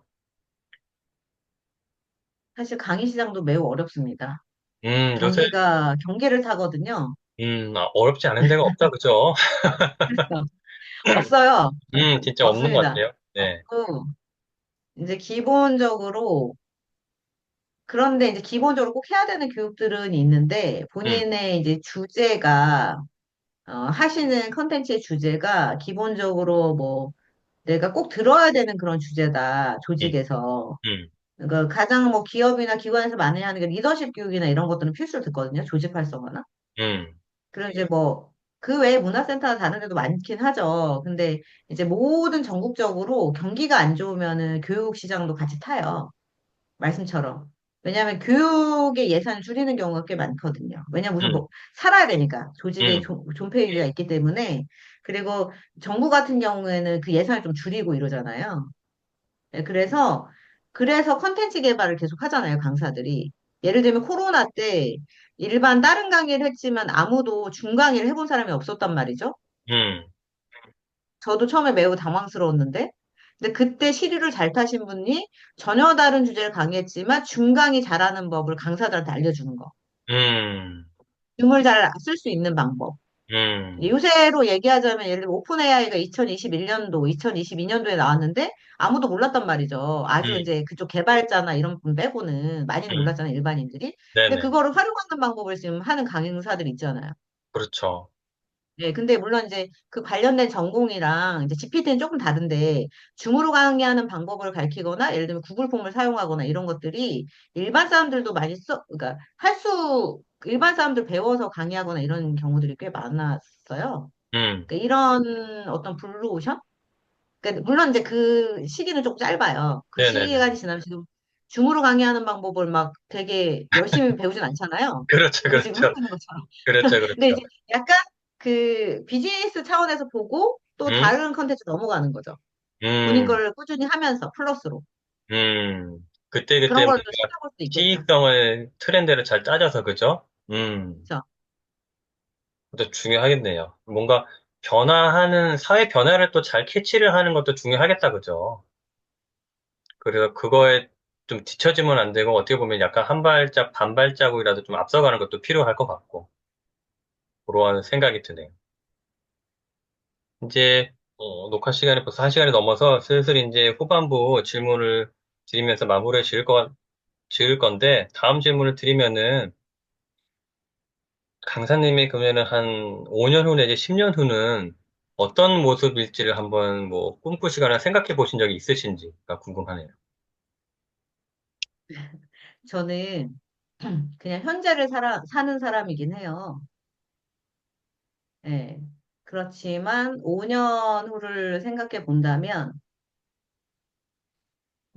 지금은 현장에서 이제 강의를 많이 하고 있지만, 그때는 조금 더 후학을 양성하고, 예, 실제 제가 무대에 오르기보다는 무대에 오르고 싶은 사람을 많이 도와주고, 그리고 내가 어떤 그 관련된 거, 그들을 도와줄 수 있는 여러 가지 시스템이나 툴을 좀 더 개발하고, 그분들이 많이 설 수 있게 도와드리는 게 제 목표기도 하고요.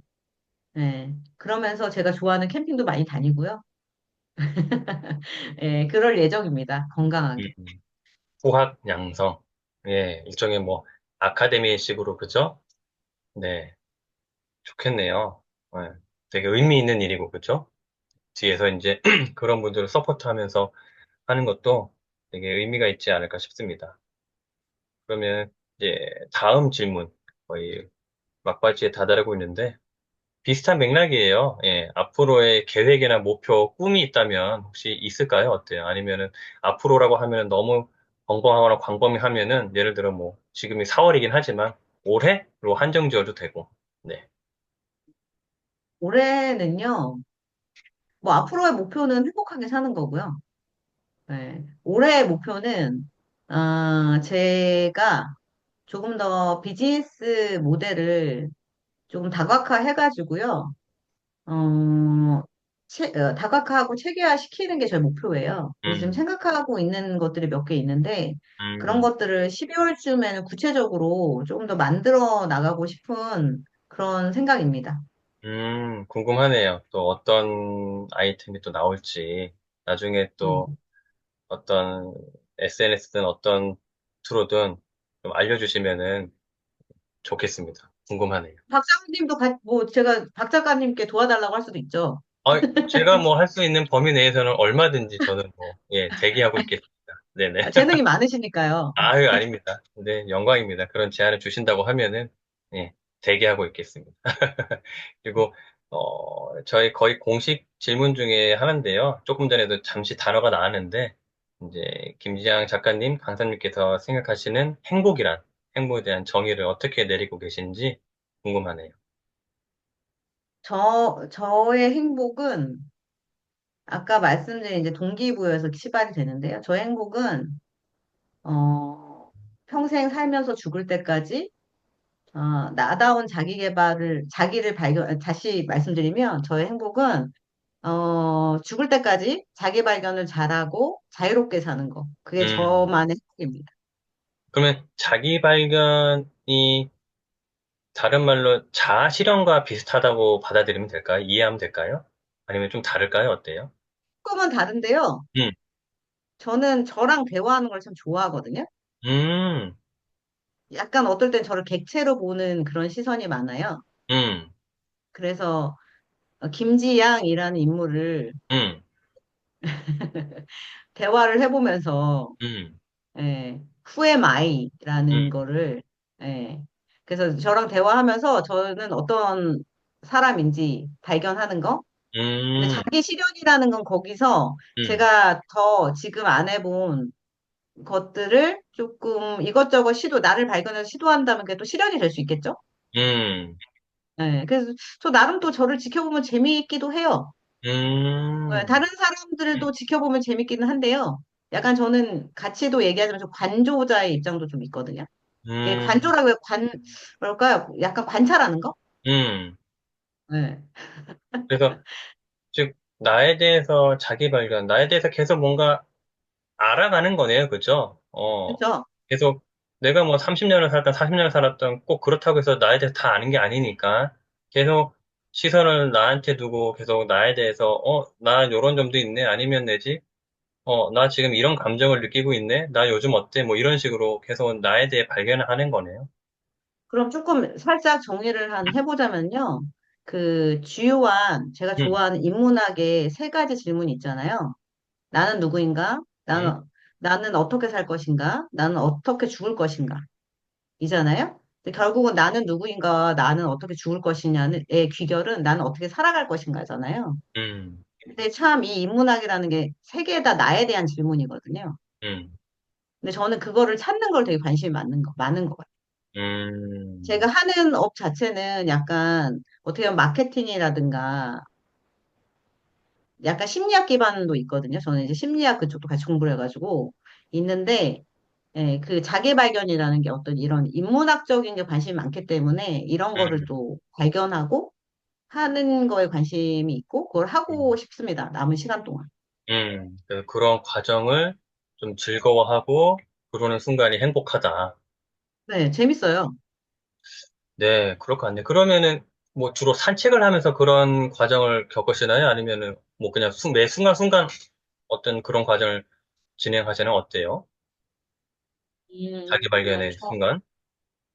그거를 하는 음, 거는 음, 제가 너무 길게 얘기하면 간단하게 얘기하면 어릴 때 혼자의 시간이 너무 많았어요. 아까 왜 잉여의 시간 얘기했잖아요. 음, 그리고 내성적인 데다가 밖에 친구가 많이 없어서 네. 혼자의 시간에서 많이 사고를 했던 게 습관이 된 것 같아요. 음, 네, 습관이 돼서, 오랫동안 습관이 돼서 그냥 특별히 시간을 가지지 않아도 약간 음, 너무 바쁘지 않다면 틈틈이 생각을 하거든요. 그런 사고를 하는 걸 좋아해요. 그리고 네. 그 기본적인 어떤 근간에 대해서 Y라고 질문을 많이 하는 걸 좋아하거든요. 음, 저걸 왜 꼭 그렇게 해야 되는, 음, 왜이지? 약간 이런 거 음, 있죠. 그냥 존재 자체 왜인 거지? 약간 음. 너무 철학적인가요? 좀 그렇죠. 할 일과 좀 다르죠. 근데 좋은 거죠. 예, 철학적이지만 어쨌든 되게 필요한 거고, 예, Y라고 항상 뭐에 대해서도 Y를 갖다 붙이면서 생각하는 것 자체가 되게 좋은 습관 같아요. 그래서 뭐 아주 뭐 좀 이제 끝내실 때 됐지만 짧게 얘기하면 어릴 아니요. 때 네네네. 저는 이제 지금 양손잡이인데요. 음, 왼손으로 이제 글씨와 밥을 먹고 오른손으로 공을 들고 그러니까 운동을 이제 얘를 공을 친다든가 공을 던진다든가 그 어릴 때 이제 그 공기를 하면 이 집는 건 왼손, 뒤집는 건 오른손으로 했거든요.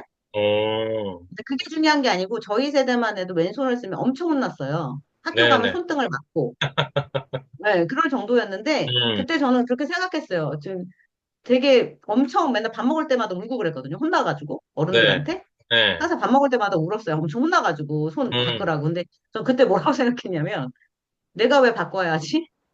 내가 음, 왜 그 대량 생산 시대에 맞춰가지고 음, 그때 유교까지는 생각을 못했고요. 어렸으니까.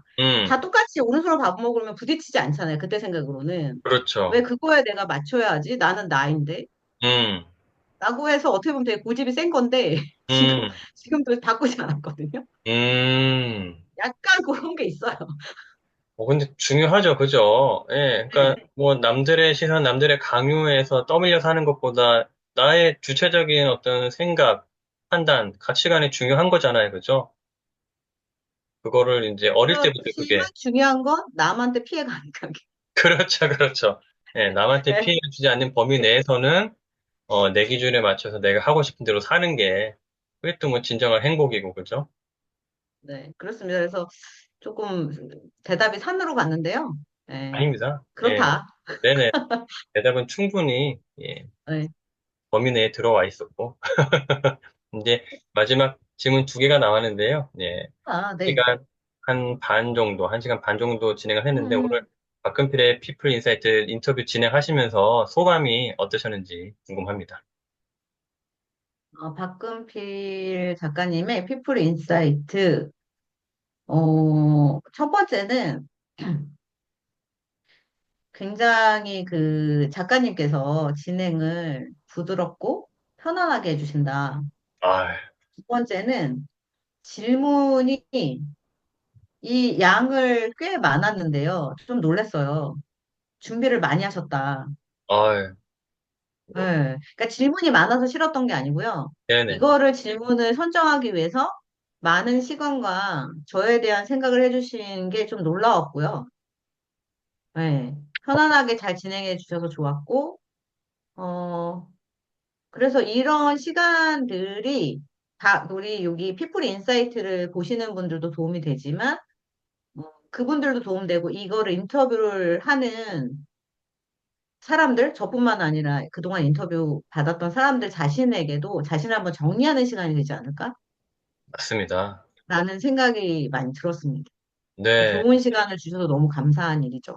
아, 고맙습니다. 안 그래도 다수의 분들이 그런 비슷한 맥락의 말씀을 해주셨어요. 그러니까 이런 인터뷰를 하면서 나의 삶을 좀 되돌아보고 정리하고 생각을 정리하고 또 몰랐던 부분도 알게 되고 여러모로 좋았다라고 말씀을 해주셔서 그 말씀을 듣고 저도 또 고마움을 느꼈는데 작가님께서도 그렇게 또 느껴주셨다고 하니까 되게 또 뿌듯하네요. 감사합니다. 이제 정말 마지막 질문입니다. 끝으로 박근필의 피플 인사이트 시청자분들 또는 작가님을, 강사님을 응원하거나 곁에서 지켜보시는 분들에게 마지막으로 하고 싶은 말씀이라든지 메시지가 있다고 하면은 부탁드릴게요. 아, 마지막으로 하고 싶은 말 준비는 안 했는데요. 즉흥적으로 말씀드리겠습니다. 아, 저는 오늘 이 인터뷰를 하게 돼서 너무 감사한 마음이 있고요. 당연히 제가 아는 것은 한정적이고, 조금밖에 알 수 없고, 제 경험도 작습니다.